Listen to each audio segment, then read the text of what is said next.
listening to the Futures Podcast with me, Luke Robert Mason.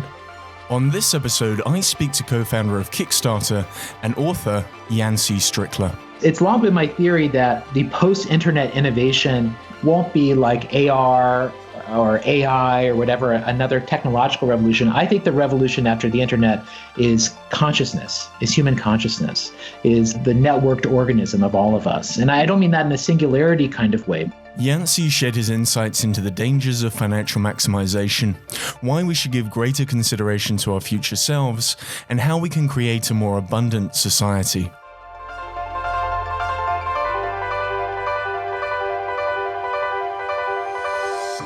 This episode is an edited version of a recent live stream event. You can view the full unedited video of this conversation at futurespodcast.net. Now, the modern world is defined by a value system that has narrowed into a money-obsessed condition. In his new book, This Could Be Our Future, a manifesto for a more generous world, Yancey Stickler argues that our focus on maximizing financial gain has led to a short-term decision-making that prioritizes what we want and what we need right now. This is fast becoming disruptive to society, but it doesn't have to be this way. By giving a greater consideration to our future selves, the people who rely on us, and the next generation, we can all find ways to create a new society focused on abundance for all. So Yancey, I want to kick off by asking you, I guess, the obvious question: why decide to write not just a book, but a manifesto? It's a great question. It sort of found me, I think, more than I sought it out. My life before Kickstarter was that I was a music critic, a music journalist. And my whole life, all I really cared about was writing. Becoming an entrepreneur was like an unexpected sidetrack. I stepped down as the CEO of Kickstarter almost 3 years ago and wasn't sure what the next project was going to be. But during the last few years at Kickstarter, we had spent a lot of time thinking about the macroeconomic climate that the company resided in. And this led us to become a public benefit corporation, to reclassify Kickstarter from a classic for-profit corporation to a public benefit corporation, which is a legal structure in the United States where I live, where a company must balance shareholder value with producing a positive benefit to society. And this is a legal standard. And that move was a long time coming for us and led us to do a lot to research and better understand what these expectations were for for-profit companies. And for us, kind of artists and accidental entrepreneurs who turned into, founders of an important tech company, seeing that water that we swam in, feeling how different our own value system was from it, just made me very aware of the incentive structure that companies live within, that most startups and for-profit companies live inside of. And now, even if you're someone, say like me and like a lot of people who are trying to do, quote unquote, the right thing, it's quite difficult. And the systems are kind of optimized for very specific outcomes. And the outcome over and over that dominates is whichever choice produces the most money. And so the litmus test, the secret code that runs the world is that the right answer in any decision is whichever option makes the most money. And if you just sort of like apply that lens to how the world operates, the world starts to seem a lot more rational. A lot of the ways that regular people are screwed are extremely profitable. Forcing people to raise their incomes through debt rather than through paying them more money increases the money supply, and you get interest on that money after the fact. There's all sorts of ways that it makes sense if you just imagine that the end result of every decision is someone making more money than they would in another path. And so, I wanted to understand the history of that idea. And I wanted to understand the sort of the philosophical underpinnings of it. And I felt that through Kickstarter, both what the company did and how we approached the structure of the company, it was obvious to me that there were other paths available. And the notion that all options funnel down to this one way, that all ideas must be optimized for profit maximization, that's just absurd, that's just simply the first and most powerful funnel that exists, but it's not going to be the last one. And so even our shift to becoming a PBC and even the notion of crowdfunding, where ideas are being supported not for financial self-interest, not for selfish, rational, quote unquote, rational reasons, but to help someone, to be a part of something for all sorts of other valid reasons, other values that are also real and that also drive human behavior and that get lost in a profit-dominated world. So I was motivated by my own personal experience and also just a real belief that these are all things that are changeable, because this ideology entered the bloodstream more recently than we think. Many of us have watched this change happen in our lifetimes, which says that this change in this world that we live in is impermanent. And it can evolve somewhere else, especially if we have a conscious vision of what that somewhere else should be. That idea of financial maximization, I mean, that's really the problem that's at the core of this book. And I just wonder, how does this idea of financial maximization, how does it really encompass the entire predicament we find ourselves in society today? You know, the way I talk about being made aware of it was I used to live in New York City, lived in New York for 20 years. And in the Lower East Side where I lived, there was an old place called Mars Bar. It was a punk dive bar that had been there forever. And one day it got torn down and it got replaced by a new bank, a TD Bank, a bank branch. And at the time, there were already 3 other branches of this exact same bank within a 15-minute walk of that same corner. And I lived right around the corner from it and couldn't understand how this was happening. It was like there was this virus infecting the neighborhood overnight, just flipping storefronts into chains, and learned that more than 1,000 bank branches opened across New York City over those years, shutting down local businesses. So like, what is the justification for this? I, as someone who lives in the neighborhood, you know, I probably lose out in that situation. You know, mom and pop shops closing is a net negative for the neighborhood. So what is the justification? Well, the justification is real estate speculation. The justification is large mortgage payments that have to be remade, and those get forced on smaller businesses who can't remake it. And then it eventually swifts over to chains who can pay that amount of money. Basically, that the reason why certain things die and certain things survive, the reason why entrepreneurship has shrunk and the market caps of companies have risen is because everything's operating according to this philosophy, which is just simply trying to amass economic power, using that economic power to change the rules in your favor, to encourage more of a monopolistic environment, and to just more and more secure market share, secure mind share.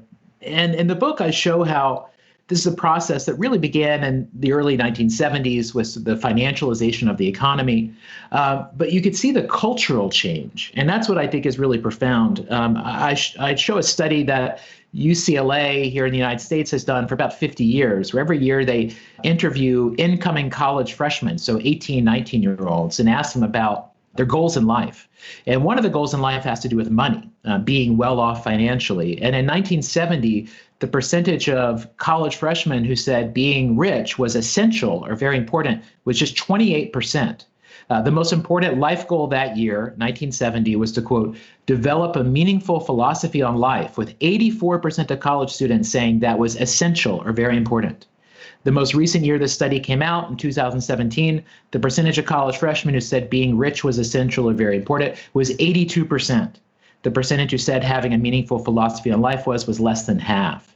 And if you chart like all 15 values that are being asked each year, the growth of the belief in being rich is by far the biggest change. The desire to become an artist, the desire to have a family, the desire to excel at your career, all those things are fairly constant. But it's this belief in wealth has really grown. And so I think the value system of society shifted from moral values, beliefs of what is right and wrong, to economic value. It's something that is tradable, that's ownable, that's universal, and that is exploitable and gives power, gives individual power, reinforces an individualistic culture. And so to me, that has been the shift, is sort of the power of humanistic values. Those things have all shifted to economic value, and we're relying on price and money to basically be the proxy for everything else. And we've been told that if we do that long enough and in every way, it will eventually work itself out. The prices, the markets will settle things out. But we're 50 years into this experiment. But partly, you mentioned the 1970s, but partly, wasn't it the Rand Corporation and the emergence of game theory that really forced this idea of how we should build businesses and how we should build society? Yeah, I mean, game theory was really important for a couple of reasons. I mean, this was developed at the Rand Corporation after World War II, sort of to strategize for the Cold War. And game theory is just simply a mathematical process that lets you see basically every potential outcome, outcomes on outcomes, how events might change. The challenge with game theory is that it presumes that interactions are competitive, are not cooperative, that interactions are zero sum.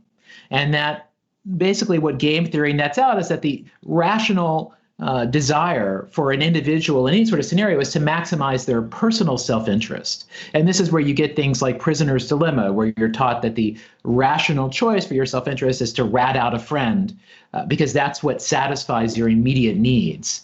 This, which is like an extremely valid mathematical concept, got applied more broadly as a philosophical defense of individualism and of the idea that the notion that we have shared responsibilities is a fiction. And that's something that they're just telling you to do to try to control you. But in reality, we are all individuals and we have, no responsibility for anyone or anything else. This is what Thatcher represented. This is a lot of the personal responsibility movement is really about, it's all about the individual and there is no collective obligation. But really that mindset is about freeing those who have resources from having any obligation. It's trying to negate that cultural value of looking out for your neighbor. The way I've come to visualize it, in tech, we have like tech stacks of like, you have your database, you have your back-end architecture, your front-end architecture, and then, finally your graphic interface for end user. I think values function the same way, where at the bottom left layer, at the database level, there's like cultural and moral values and beliefs, the things that you believe are right and wrong that are unique to you and your society. But built on top of those cultural values are rules and laws and norms. So laws are an expression of our cultural beliefs. The reason why we say certain things are right and wrong is a reflection of some deeper moral core. And then finally, built on top of those rules and laws are metrics and incentives. How do we measure the outcomes of our expressions of value? And so each of these sort of layers onto the next. So it's like moral, cultural, rules on top of that, and metrics and incentives on top of that. What's happened over the past 40 years is that the incentive layer, which today is money, has gotten all the power. Incentives are being used to rewrite the rules. The rules are being used to reset cultural values. And instead of being a society oriented from a moral, cultural value space and building on top of that, we become a society rooted on an incentive layer and sort of reverse engineering our world around that. So to me, the challenge then is how do you change that cultural, moral level at the deepest root level, right? Because if you change at the root level, then other things start to build and cascade from there. And so the theory I come up with in the book, which is about expanding how we define self-interest and expanding, as a result, how we define value, to me is that kind of cultural moral change where it's like our sense of obligation changes from just now individuality, immediate short-term individualism, which I think is the religion of the West today, to something that is more actively aware. And I think if you look at history, you could argue that human history has been a progression of consciousness, a raising of consciousness. And to me, the next logical extension of consciousness is to the network, is to each other. Like that is a reflection of how the technology is changing us. And as something like what we're going through now shows us, it's also just true that we do have tremendous influence on one another. These are all just like visualizations, kind of a UI to imagine what is a very complicated process. But I think something like that is what has changed. And I think that is how it changes again. I mean, to a degree, all of that has led us to define value through these very simple things. In the West, across the world, in fact, it's the idea of GDP. We use GDP as the only effective measure of value. But as you say in the book, in actual fact, GDP is a very ineffective way to measure value. Yeah, it's a great proxy for the things it's meant to measure. It certainly has wealth has a relationship to other traits and qualities, but the notion that you aim for something that is at best possibly a distant proxy of what is actually important, I think is problematic.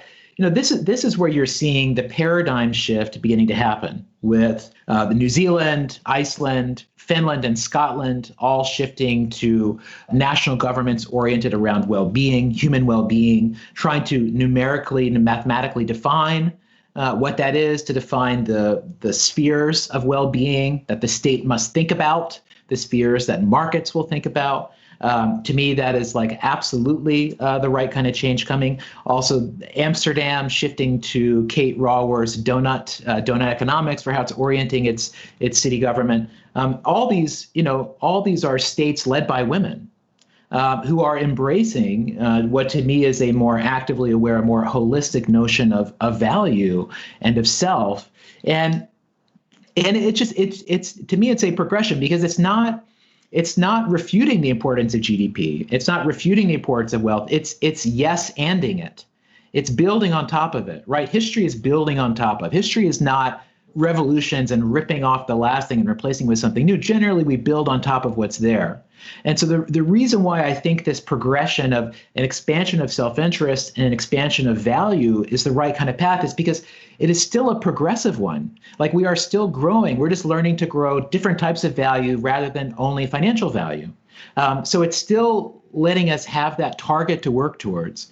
So I think that there is a widespread feeling, really because of how exaggerated the past 20 years have been economically.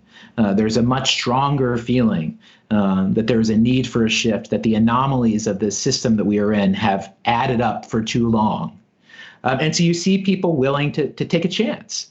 And what's exciting about this is that the technological moment that we're in, with the amount of data, things we're able to measure, the amount of ways that we interact with one another, we're able to better see and perceive, makes the embrace of new forms of value or the measurement of new kinds of interactions possible for the first time ever, right? At any other point in history, how would you possibly measure things like this? Or how would you define, you would have a month-long Socratic dialogues about what loyalty means. Today, loyalty is maybe something that a team spends a year trying to create the right algorithm to try to identify a loyal interaction when they see one, right? And so I think that is sort of like where we are now and how technology and value are going to interact. And I believe that what it will eventually produce is something that we may grow to call post-capitalism, where we are creating transactions, greenlighting projects based on the growth of values on top of financial value. So projects will have to meet some financial minimum, but really they're optimizing for a community benefit or a sustainability benefit or some pro-social benefit. And that this will be something that we'll be able to do intelligently, rationally. It won't be like a political choice. It will be something that we can all see is value creating. What are some of those values that you think we should actually prioritize instead of just purely money and finance? What would you actually like us to see prioritize? I mean, the ones I would think about are fairness. I think fairness is a really interesting thing to think about, like to try to calculate the fairness of systems. If you try to think about the, say, distribution of social goods from a perspective of fairness, it gets into a lot of interesting questions about deservability. I think you get into like interesting reverse Dutch auctions of like need with ability to pay. But I think fairness is one that's important to think about. Certainly the sustainability of our practices. If there's a sort of a language that we develop to know for how long we can continue doing something that we're doing. Sense of like consistently working towards something. To me, one of the hardest things as an individual or as a company, you can know where you want to go, but how do you consistently make choices in that direction over time? Some way of like guiding you towards that end. I think awareness is something that's interesting. I mean, like the ability for us to understand how much we are perceiving or not perceiving. But in the book, the example that I write about that is being used today, and I think is the type of like very specific application, is Adele distributing concert tickets using a loyalty algorithm. So Adele trying to break scalpers reselling tickets for hundreds of thousands of dollars more and using an algorithm that would approximate how loyal a fan was to her as an artist. and to distribute tickets based on like the top percentile in each market. There's a dystopian version of this, which is like the Chinese social credit system, where like you don't get into a restaurant or something unless your loyalty or whatever score is so high. There's a utopian version of this, which is that Adele created a post-capitalist transaction that solves a financial minimum and then optimizes for a non-financial maximum on top of that. And in that way, it's not an altruistic choice, it is a value maximizing choice, but just with a different framework of value that we currently think of it. So I think that there are a couple other examples that have happened recently. I mean, one was in the US. The people that provide the SATs, which is a standardized test anyone going to college takes, they had built an algorithm to try to produce a hardship score, where they would analyze a student's background to sort of like change their score based on their personal hardship. To me, that was like a fascinating attempt to do this. And so you're seeing that kind of thing of like, how do we measure these sort of social interactions that we have? I don't know if it'll ever get to be so clear of like a Pitchfork album score. We're like, whoa, this is a 9.1. I should check this out or whatever. But I think that we will get to a notion of what is harmful and what is helpful to different spaces of value. That a bank going into a neighborhood and say replacing a local grocer could be judged as a net negative when viewed from a wider set of value perspectives than who can pay the most rent. I mean, the great thing about you, Yancey, is you've had firsthand experiences of trying to get people to rethink what they value. And the example of that is Kickstarter. I mean, in what way did the formation of Kickstarter and all the lessons you learned whilst building and running Kickstarter contribute to the central thesis in this book? Tremendously. I mean, kind of the core conceit of Kickstarter from the very beginning, it was Perry Chen that first had the idea for Kickstarter. Perry had the idea for crowdfunding, and we started thinking about how this would work for creative projects, because that's the world that we both came from. And it was just so obvious that in the world of the early 2000s, if you are a filmmaker or a musician or a writer, you're going to a book publisher, a record label, a film studio, a giant corporation, and you're trying to convince them that you're going to be a hit, that them putting money into your project will make them money. And you go into that room and you're looking to sell them on that fact, and you're willing to like contort your idea to meet their expectations. This is what you're expected to do as an artist. If you don't do that, then you're screwed. If you don't do that, then you have to rely on personal wealth, or you go into debt, or it just takes you a really long time to do anything. So we were very struck by the notion that the whole creative industry functioned on this idea that the only good ideas were profitable ones, were ones that were likely to be profitable. And that system didn't even perform that well to begin with either. I mean, it had plenty of misses. And so the notion of Kickstarter was, if you provide a place where people can contribute to an idea and there is no hope of financial upside, because from the very beginning we said, if you put money into a project, you don't get money in return. You get a copy of what's made. You get to be a part of it. You get a social credit, but you don't get a financial credit. That people will still do that. And in fact, a greater diversity of projects and ideas will be funded if the reasons for funding encompass a broader swath of possible reasons other than just financial motives. So on Kickstarter, a project is funded because the neighborhood needs it, because it's a cool tech and people who know technology think it's rad, because the creator is cute, because they did good things in the past, because they've earned some loyalty. It's a multitude of reasons, none of which are financial upside. And so through that, $5 billion almost has changed hands for irrational projects from any economic perspective, 150,000 ideas, in a way that completely breaks the traditional economic paradigm of why money should change hands. And so to me, that really showed, number one, that the reasons for acting are far broader than we think, and that creating space for other reasons for action is like incredibly beneficial. Just a lot of different things can happen.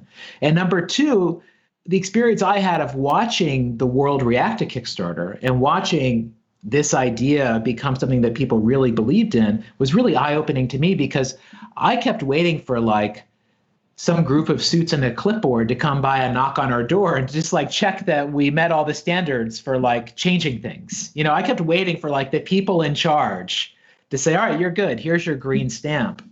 And the fact that the platform and the idea had such a effect, honestly really scared me at first, because it made me realize that probably meant most things were as changeable as this had been. And that most things had probably come to be in a similar way our thing had been. And I suddenly felt like the world was less stable than I thought it was. What you were doing with Kickstarter is you challenged the status quo, and there's so many challenges that come with challenging the status quo. And I just wonder, how did people look at you back then when you suggested this new model, and how in the end did you manage to convince them?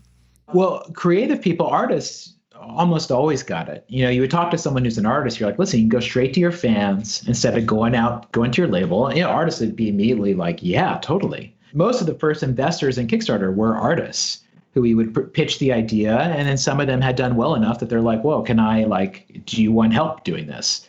People who came from the business side, their reaction would always be, so I get a piece, right? Like if I put 20 grand into, whatever movie, I get a piece. Like if it's a blockbuster, I get a cut. And we would explain, no, like that was not the intention. And that just like made zero sense. And so there was just artists understood it, fans understood it, right? Like I knew I would give whatever amount of money to David Lynch to do whatever he wanted, and I would be thrilled to do that. I would be thrilled. But for people that didn't come from the art world, the mindset was more like, someone once said, like, isn't there already too much art in the world?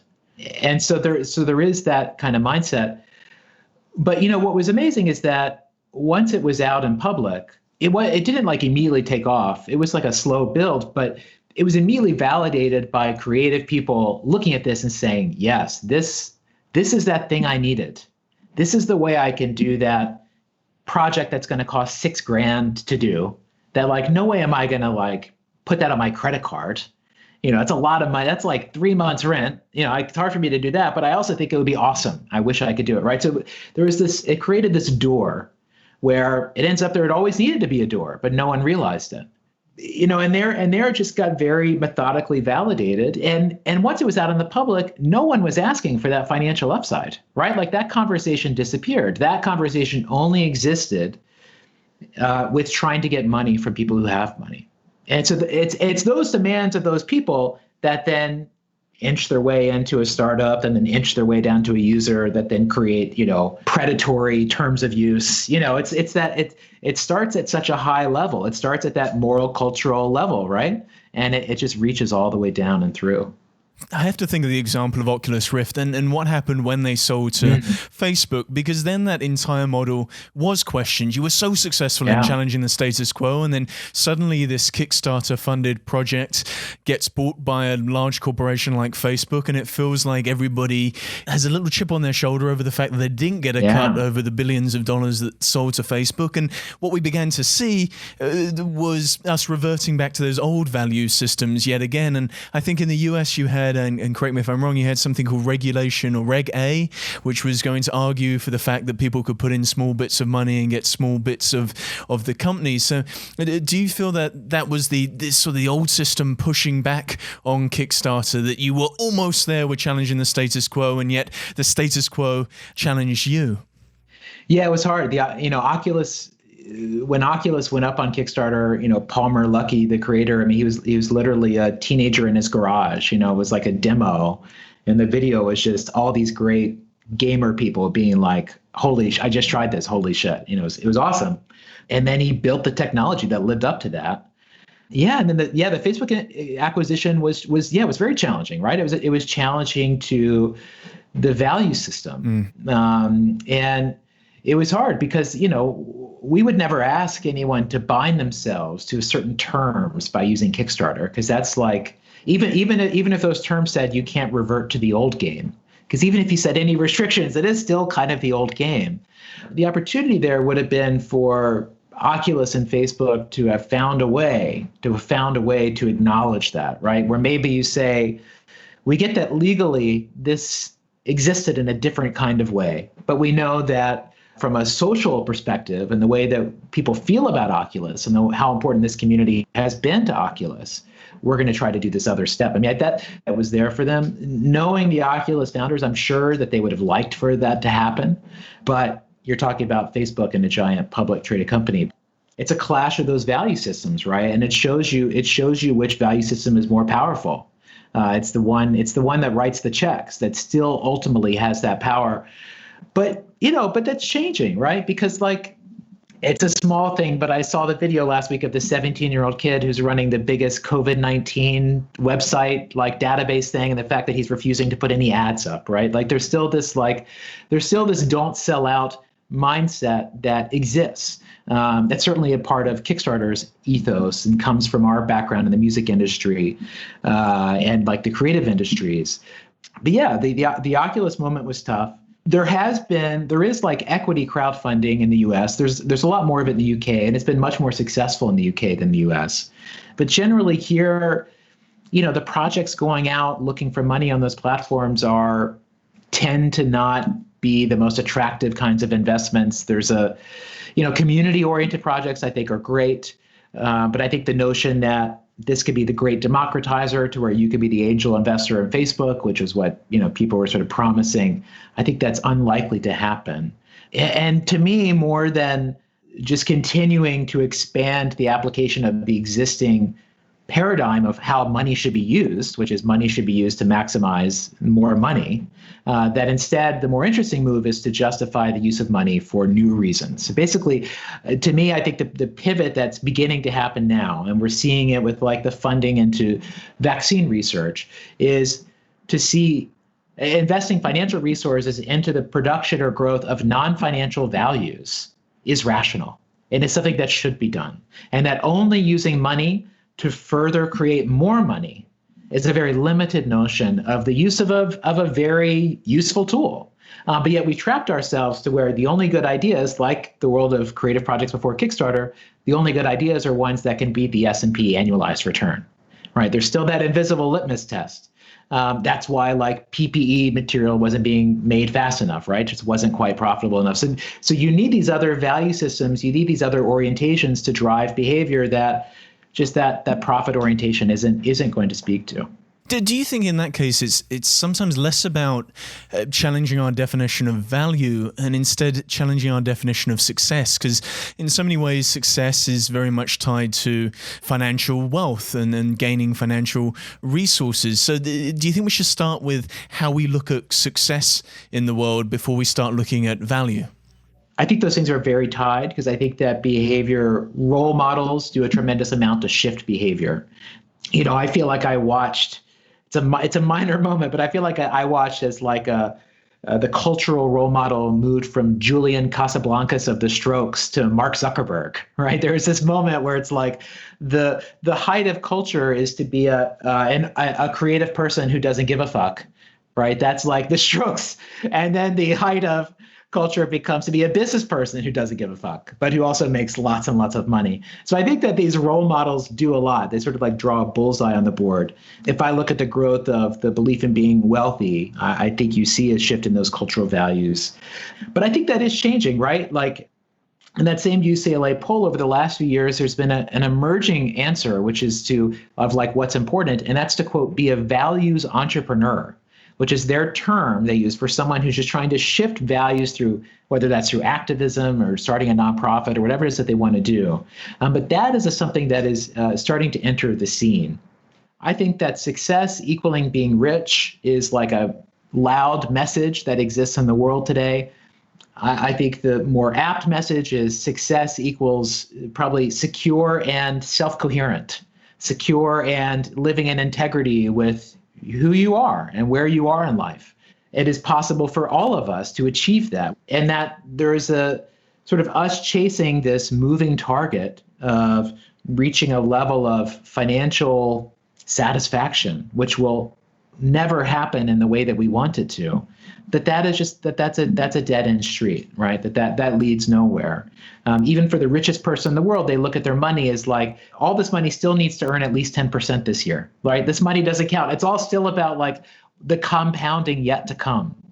I think we just tied ourselves in this strange knot. But new kinds of voices are rising. There's definitely a new rise of like solidarity, the concept of solidarity among young people. I think like COVID is, sort of plays more into those kinds of emotions and feelings. So I feel like we've already had the peak of individualism, near-term individualism. I think that we're in the crumbling of that empire at the moment, and that we're shifting to something more like post-individualism, where yes, it's incredibly important that we're all individuals, that we all have something special about us. At the same time, the fact that we're all individuals and that we all have something special about us makes that less important. And so we can both celebrate our individuality and celebrate our shared traits. I think that is like a post-individualism, where it's not trying to put back in the box the fact that we're all unique. It's just saying, yeah, but that's not the greatest thing. Like, it doesn't stop there, right? And the same thing with the shift of post-capitalism, the notion of financial value being the only value, that everything must be pegged to that if we maximize that one value set and then translate everything after the fact, it will work. Instead, we're going to shift to post-capitalism, where we acknowledge that the spectrum of value sets that we should be building is larger than just financial value. Financial value is absolutely critically important, but there are probably 4 or 5 others that are just as important, and that we can very easily learn to manage a society in which we think about all those things. And that this is just the level of complexity, the level we've graduated to just demands this of us. Shit's going to get a little harder. So what? We can handle this. Every business person handles this. Every person handles this in their lives. And so this is that transition moment, I believe. You actively experimented with rethinking value by turning Kickstarter into a public benefit corporation, a PBC as it's known in the US. What made this different from other Silicon Valley companies, and what did you learn from the process of actually going through turning this large organization into a public benefit corporation?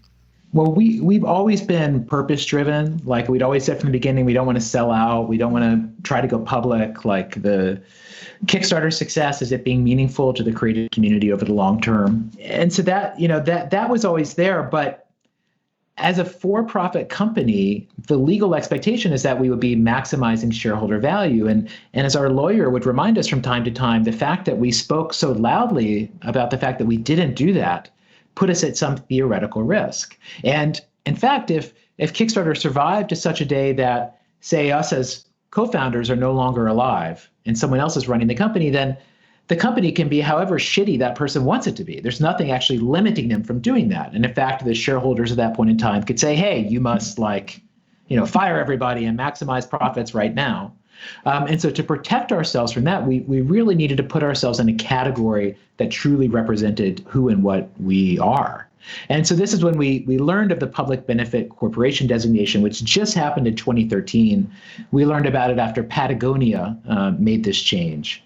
I was CEO when we made this shift, and our charter includes like 12 to 15 different provisions, some of which are specific to the business. There's one section that was just like, let's imagine a code of conduct for like a good business. Let's imagine like Goldman Sachs could follow this. And that's included things like a pledge that the company would never use legal but esoteric tax avoidance strategies, that the company would never lobby for public policies that benefited the corporation but not our end users, that the company would never try to claim legal rights from its users that it didn't actually need to operate its business. And all these sorts of ways, that's just like, what is the fair thing to do? Like, we know that the law is absolutely tilted in the favor of corporations. We know that we could take advantage in all these sorts of ways. What is the way that you sort of lay down that sword and say, we're coming to you as an honest person? So there's a lot of things like that. What I didn't know at the time was, how much will this actually change things on a practical level? And what I found is that it actually had quite a material impact. These were values that we'd cared about, the way that we thought about things, but in the past they were maybe like guardrails that you would bump into if you got a little astray.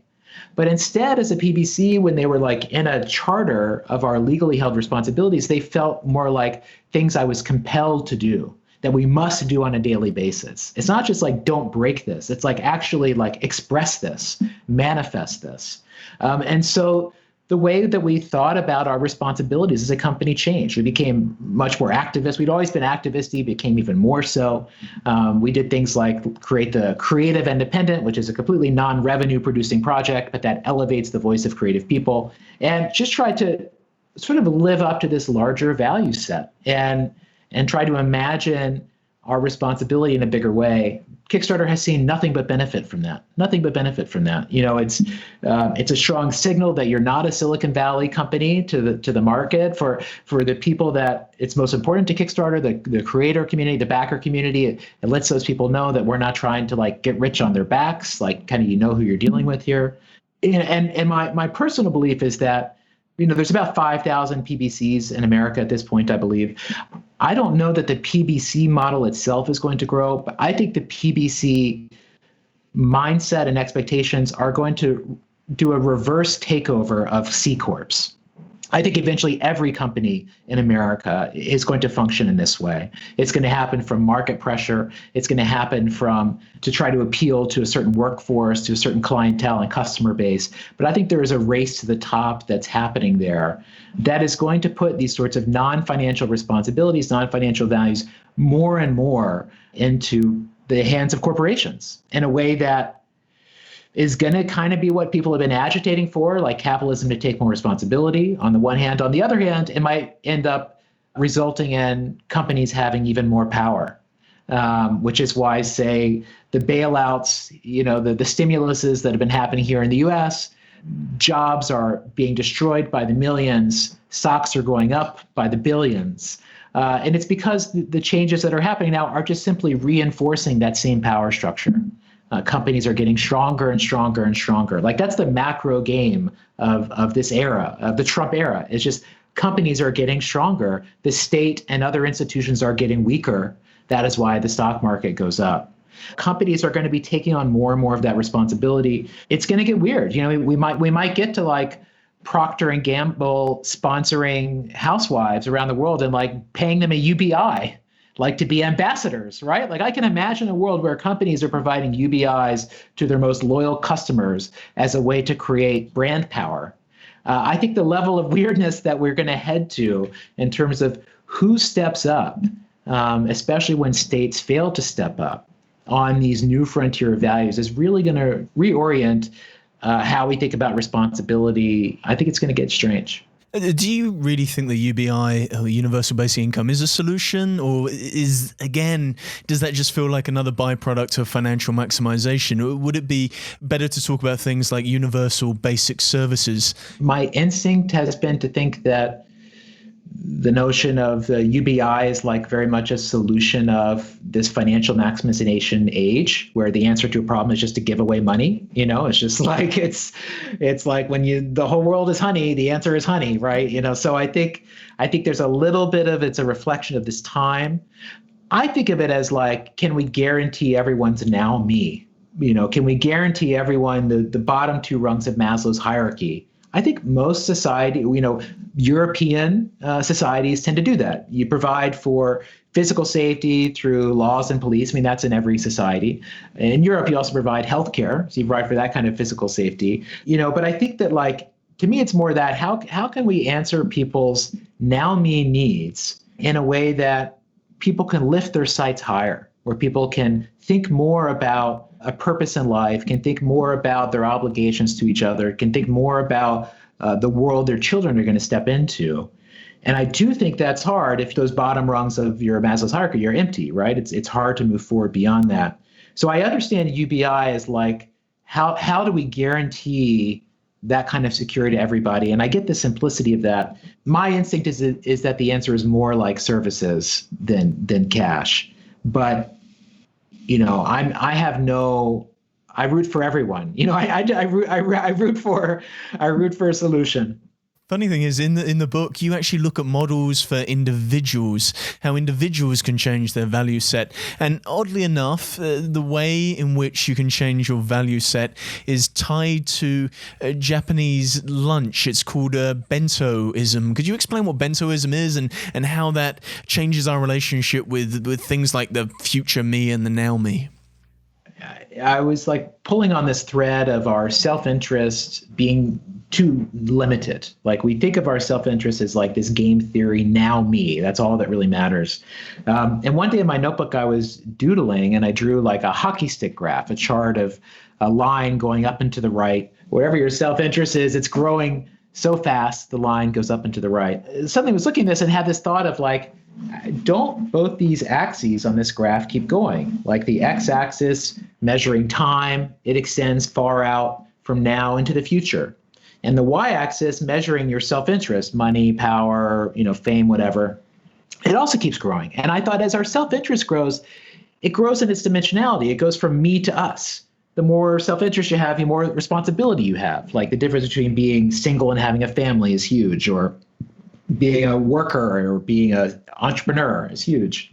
And so suddenly this like little graph of a hockey stick graph was suddenly with this much bigger space. And I drew boxes around it and created a very simple 2x2 chart. And I thought this is actually a more true map of self-interest, where in that space where there's the hockey stick graph, that space is now me, what I want and need right now. This is how we think of self-interest today. But in the bottom right corner of this 2x2 is future me, the older, wiser version of myself, the Obi-Wan Kenobi version of me that looks back through time and tells me what matters, helps me make the right choice.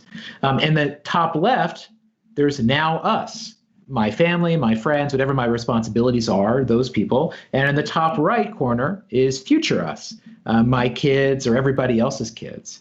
And I thought, as I looked at this, I thought, wow, every choice I make leaves a footprint in each of these spaces. Now me, now us, future us. But yet I'm blind to everything but now me. Like I know that the future matters. I know that like other people in my life matter, but I really have a hard time conceptually holding on to those things. And here seemed to be an expression of like what was actually going on in my head. And so after I drew this chart, I wrote, what is this a graph of? And I just wrote a description. I wrote beyond near-term orientation. I thought this is a graph to help me see beyond my near-term orientation. And then I suddenly looked at that and realized it was an acronym for bento. And I thought about the Japanese bento box. And the bento box has 4 compartments and a lid. It derives from a word meaning convenience. And the beauty of the bento is that because of its compartments, it lets you hold a variety of dishes, not too much of any one thing. So it's always a balanced meal. And the bento also honors a Japanese dieting philosophy called hara hachi bu, which says the goal of a meal is to be 80% full. That way you're still hungry for tomorrow.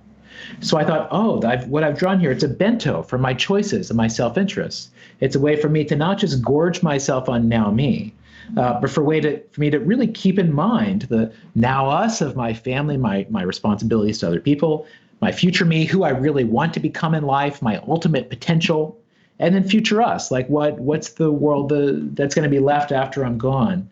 And so this has become a way that I make choices. It's a way that I identify my priorities. It's a way that I teach workshops to help people find their values. But it's simply a way to expand our awareness beyond just this now me space and to allow us to see the full impact of choices. And the need for this is so acute because when we only see now me, then decisions that maybe sacrifice the near term for a longer term benefit, those look like bad options. Or choices that are good for us now but are bad for us in the long term, those look like good options, right? When we don't see the whole picture, we tell ourselves we're making good choices, but really we're committing acts of self-harm. I think that this expansion of perspective, whether the bento language is what ultimately sticks or not, I believe this expansion of perspective is what's happening right now with COVID-19 for sure. The future, the us, the collective spaces are much more clear. And I think that this is a kind of a map for how we might imagine post-capitalist values working, for how we might imagine our shared responsibilities working, and how we might imagine new spaces of opportunity working. So, for example, I think that there could be companies that serve the future us space. There could be a certain type of entrepreneur who works on future me or now us kinds of problems. I believe that this is a map of whole new frontiers of ways to provide value to each other and a way to work towards this larger goal of not just maximizing now me financial value, but to pursue coherence, to pursue choices that are really in line with all these spaces and show that greater awareness. It's one thing to aspire towards having a better relationship with your future self, but it's really hard to do that, isn't it? It's really hard to act in a way to make that happen. And I guess, how do we keep ourselves accountable to our future selves? I use what are basically like method acting techniques, where I will try to step into those roles. Even the choice I made to write this book, I used something like that. I used a process to come up with 5 different possible career paths as a next step, and then spent a day pretending I was each one of those things, and allowed that day of like pretending I was a teacher, pretending I was a journalist, pretending I was like making some video project, allowed that experience to tell me what was right or wrong for me.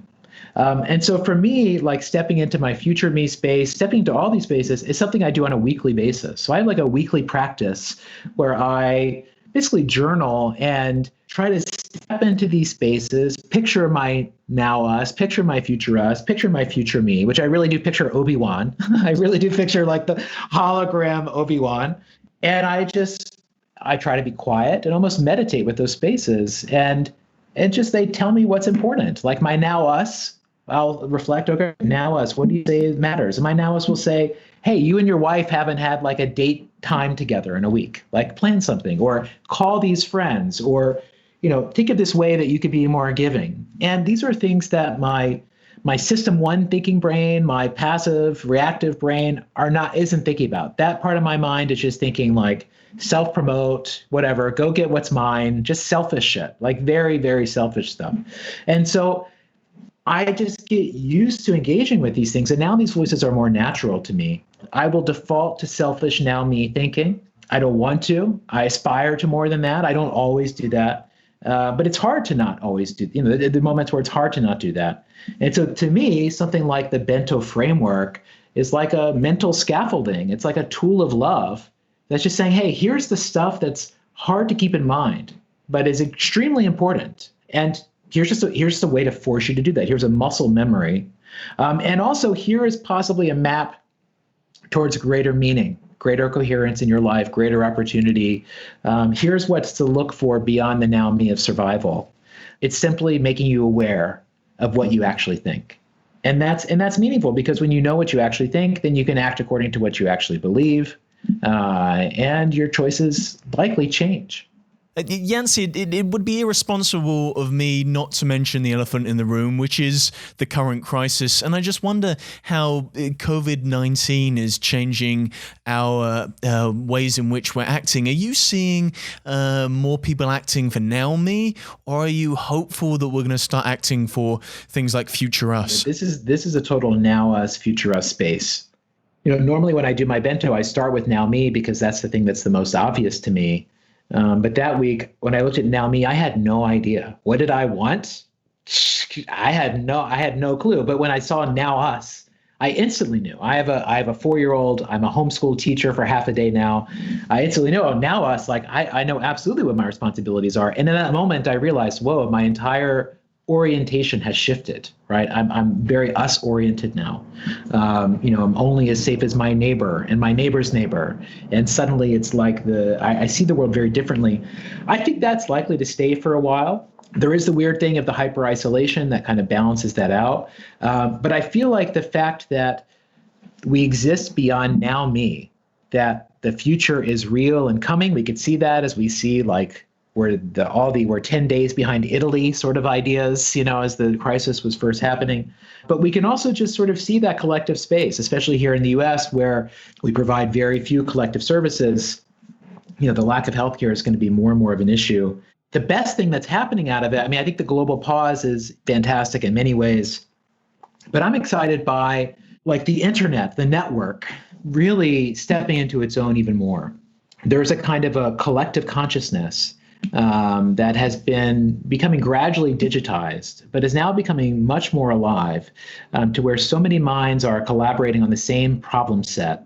We're using this tool to bring ourselves together. And I think that the benefits that we will see as a result of that are just going to be enormous. I mean, it's long been my theory that like the post-internet innovation won't be like AR or AI or whatever, another technological revolution. I think the revolution after the internet is consciousness, is human consciousness, is the networked organism of all of us. And I don't mean that in a singularity kind of way, but just that we're kind of all neurons responding collectively to this crisis. Like the COVID-19, some parts of our body felt it first and tried to warn the rest of the body. And then the collective consciousness spits out flatten the curve as like the paradigm to help us understand what needs to happen. And then that rapidly gets dispersed throughout the entire brain. I mean, all of that to me is just like outrageous. It's kind of outrageous.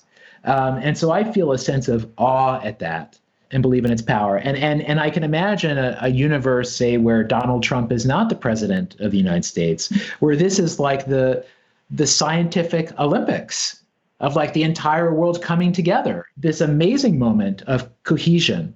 And that moment is like 100% could be here. That's what's supposed to happen now. That's what's supposed to happen, right? Following that macro idea a little further, do you think COVID-19 might actually expedite some of the changes that you're advocating for in the book? I mean, you put a 30-year time horizon on most of the changes that you expect to see in the book, but do you think, in fact, COVID-19 could speed that up, or do you think it's actually going to slow that down? Do you think that 30-year horizon is going to now turn into a 50-year horizon? I believe in a 30-year theory of change. That's like a generational theory of change, and kind of at the heart of like why do generational changes happen is death. I think that people change their minds less often than people die, and people grew up in a new reality with a new set of cultural norms, and so that we can imagine the sort of the median line of opinion kind of changing as certain people die and certain people are born, and so I think waves of mass death will be accelerants of change in opinion. In a very brutal kind of way. I don't expect there to be an immediate bounce back towards virtuousness. I mean, maybe in some of these well-being societies, maybe that happens. But I would expect things to get darker in the near term. But yes, I believe that we are going to discover that there are other value sets that can orient our machines, and that we're going to need those, right? Because the other significant transformation that's happening now will be from human labor to, computer labor to AI to things like that. The challenge for a human organization, it's not knowing where you want to go. It's getting a bunch of human beings to get there together and to battling the daily distractions. For an AI system, there will be none of those human distractions. And in fact, whatever metric or target that we set, it theoretically will be able to get there in some way or another. So the question is, what are those metrics that we're setting? What are those targets? How are they being informed? How are we thinking about like the light and the shadow of each of those things?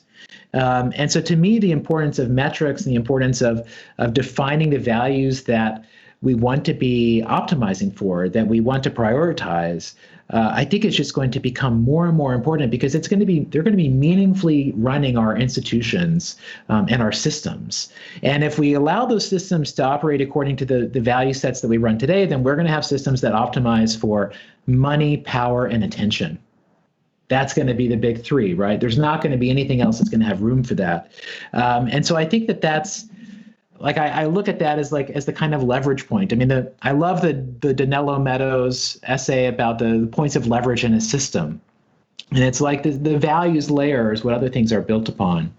I think that all those things do get put more on the table in a post-COVID world, that, this is climate change fast forward, that there's a lot of that, the fact that this is teaching us that it's possible for us to pause the world and to totally change things, and that, yes, the world ends in some ways, but also the world is kind of better in other ways. And it's a great dry run and a great reminder of the tenuousness of what's here.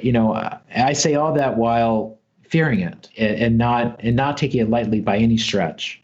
All this may be adding up to a kind of awe I feel at the ability of this tiny thing to so greatly affect us.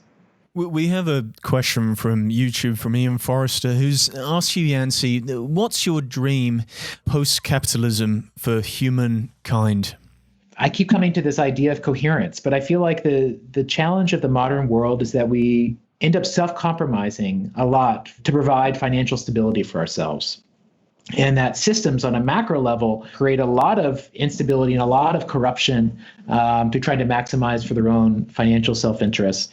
The world I imagine is one where we simply see financial value as a tool that's used to exchange for other values. That, the idea that the richest person on the street is like the happiest person on the street, that's a move that we abandon, that we imagine that the most well-off person is the one who's most balanced, the one who has their head on their shoulders, the one who maybe has the middle-class job and they don't have to work so much, they get to spend time with their family. I think that there's a different notion of what it means to be a successful human being that happens. And I think that I would love to see, in the same way we're seeing humanity's talents come together around health, I would love to see our talents come together around solving all other problems like, loneliness, like how we feel socially connected, like what it means to be a human being through the internet, like the fairness of systems. I think the most important metrics and measurements for shaping the future haven't yet been invented. That's the process of the next 10, 20 years. What happens to those who feel, I guess, trapped by their material circumstances? So it's all very well and good to talk about, let's move towards a post-financial future and change and have new value sets. But what about people who are living paycheck to paycheck, whereby all they're thinking about is their ability to survive financially? How realistically do they live with this new value set? If your now me is hard, yes, it's more difficult to operate in those other spaces. But I think that, say, if you look at religious rates, how they relate to income level, generally the less money you have, the more religious you tend to be. And I would say that for someone whose now me is harder, is a more challenging space, then you have to lean on the now us of your community of your church, your family. You also have to think about the future me of salvation and the afterlife to give your life purpose and meaning, right? If your day-to-day is hard, then what is the purpose of that day-to-day? Well, there is this larger goal of trying to live a worthy life. I think for someone who's extremely wealthy, the challenges with materialism are of one of materialistic abundance that can cause you to lose sight of your obligations to other people, that can cause loneliness, that can create a separateness from society. So I think too much or too little can ironically have a similar kind of outcome. So I would say that maybe the wealthier person has more time. Maybe that's the one thing that can be said. But if you look at like religious doctrine, if you look at the Bible, Jesus would say that it's easier for a camel to pass through the eye of a needle than a rich man to go into heaven, right? The notion that wealth is something that blocks you from sort of that liberation, blocks you from your greatest potential. Again, we're in a world today where that incentive layer of money rules the show. So we think that having that money is nirvana, right? We automatically assume that people have what they need, and that people that don't have that don't have what they need. And I would argue that really that's just like one of probably 5 or 6 things that you need. And yes, it can make other stuff, it can balance other things out. But I don't think that's the answer on its own. So I think the ability to self-actualize, the ability to be more coherent, I think that might have an inverse relationship to wealth. I mean, monks are impoverished for a reason, right?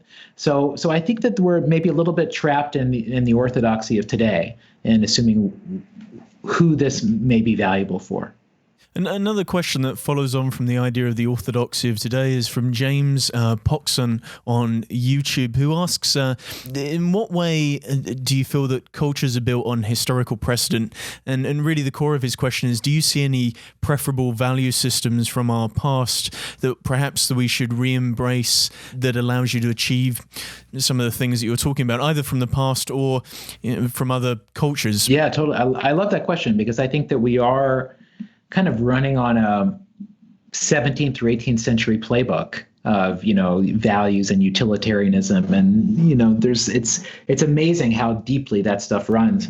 When I was doing a lot of research, the movement that became really fascinating to me was called Communitarianism. And this first was around when the United States was first beginning. It's been a couple of years since I read all this, but communitarianism was really based on values pluralism, and that you could have a society where education would be run by educational values, health by health values, and that everything would be run according to its its native script, and that orienting a society around that way wouldn't be utopia, but would create the best potential of outcomes. And so people end up experimenting with this. And interestingly, one of the most important thinkers in game theory, John Nash, who created Prisoner's Dilemma, he ended up moving to a communitarian community in the 1970s. This is how I ended up finding out about this movement. But there's a book I read called Spheres of Justice, which had a tremendous effect on me, which argues that the form of all injustice in the world is when a value system rules beyond its rightful domain. So the most classic example is Galileo being asked to refute the laws of science because the values of the church were more powerful at that time. So that's a form of injustice, and really all injustice in the world is rooted in that kind of idea. This book was written by Michael Walzer. And so the notion of trying to find the right lens of value, kind of finding that match between what is the situation, what is the value at stake, and then acting rather than always assuming there's a singular value at stake. That's kind of like the philosophical underpinning of my whole line of thinking. And so that originated from this notion of values pluralism, that values are expressive, they are rational in the eye of their beholder, and that a society could actually flourish if you allowed everyone to act according to their value system, that we maybe imagine that as some discordant values orgy. But in reality, it's probably more like a rainforest. It's probably more like an ecosystem that would emerge if we just allowed people to live truly to their value systems.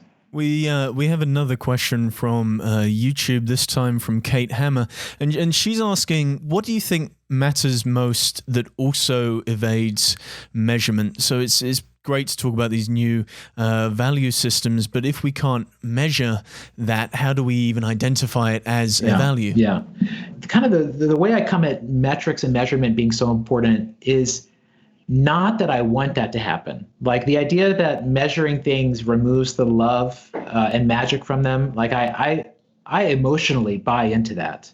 But if I think about automated systems and the kind of information they will require to operate, then I think the idea that we shouldn't be in the metric game because we think it's not indie enough. I just can't. That's hard for me to stomach because I think the influence of these things is going to be so strong. But what we're going to have to do is we're going to have to find signals that approximate these different kind of metrics.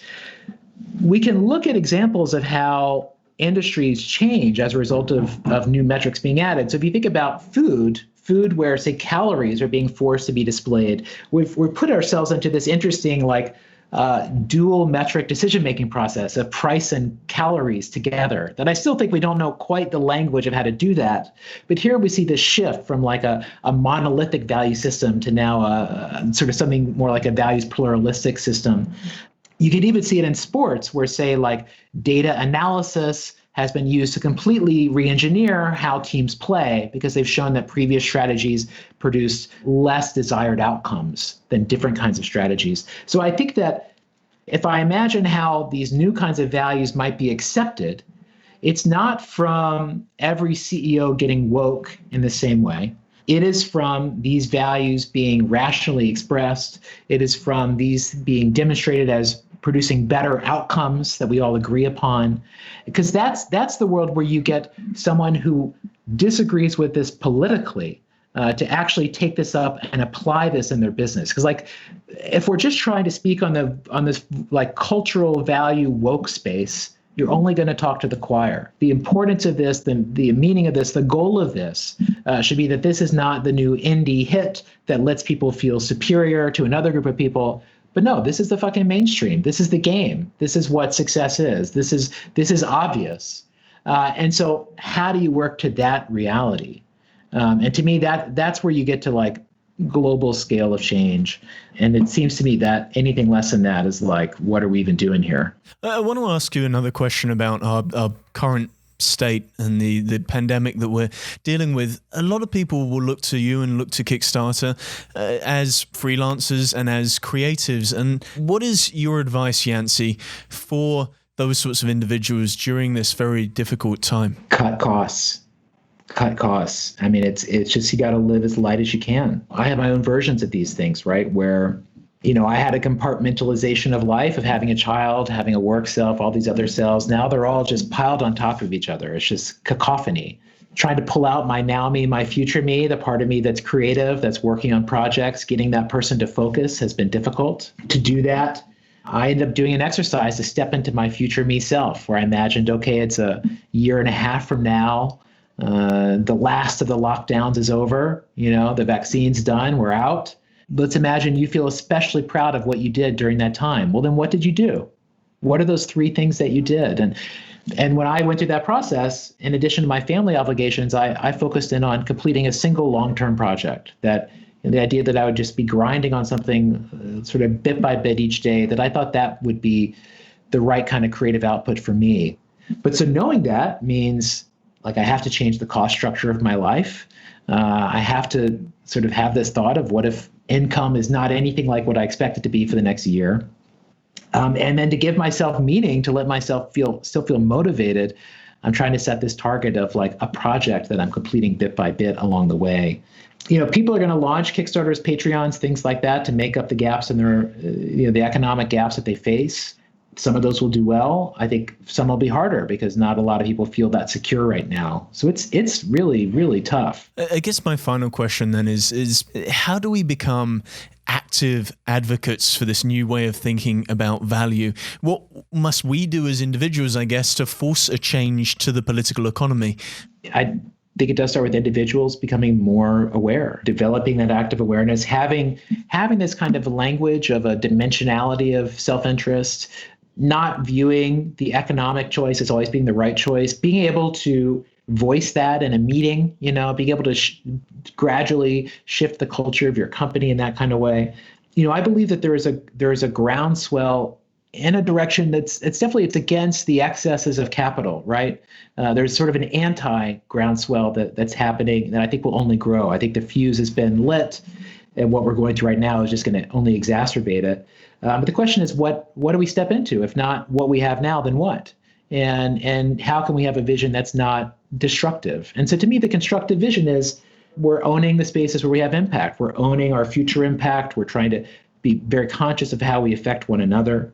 And we're doing that in our personal lives. We're doing that in our organizations. And if this kind of language comes to be accepted, if the future is come to be seen as rational, as if the collective and the us is come to be seen as just as real as the me, then I think that the kinds of choices and the values that we'll make, that we'll prioritize, are just going to change from that. So I think that for now, it is just becoming comfortable with these as real spaces that exist. I think 30 years from now, everything I'm saying now is going to be like so basic and boring, it's going to seem absurd that anyone had to explain it. I firmly believe that's going to happen. And it just comes from just being comfortable. And I could just say for myself, having done this for two years now, it's had a meaningful impact on how I think about myself and my space in the world. And I realized that when we're talking about the kinds of macro challenges that we're talking about, like this, all this sounds very, very small, and it may be in the larger scheme, but this is how things begin. This is how things grow. And I saw with Kickstarter, you look at anything through history, this is how things happen. There isn't the spontaneous combustion where there's like the big bang of wokeness and everyone just wakes up and believes the opposite of what they believed the day before. It's not going to happen that way. And so I think we need a credible path that owns what's good about the present, that yes-ands it, builds on top of it, and that isn't just preaching to the choir. And to me, that future looks something like this. So on that note, I want to thank you, Yancey, for joining us for one of our very first Futures Podcast live stream events. Thank you so much.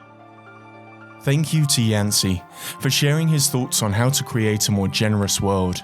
You can find out more by purchasing Yancey's new book, This Could Be Our Future, a manifesto for a more generous world, available now. And don't forget, you can watch the full unedited video of this conversation at futurespodcast.net, where you can also find out about all of our live stream events. If you like what you've heard, then you can subscribe for our latest episode, or follow us on Twitter, Facebook, or Instagram at futurespodcast. More episodes, transcripts, and show notes can be found at futurespodcast.net. Thank you for listening to the Futures Podcast.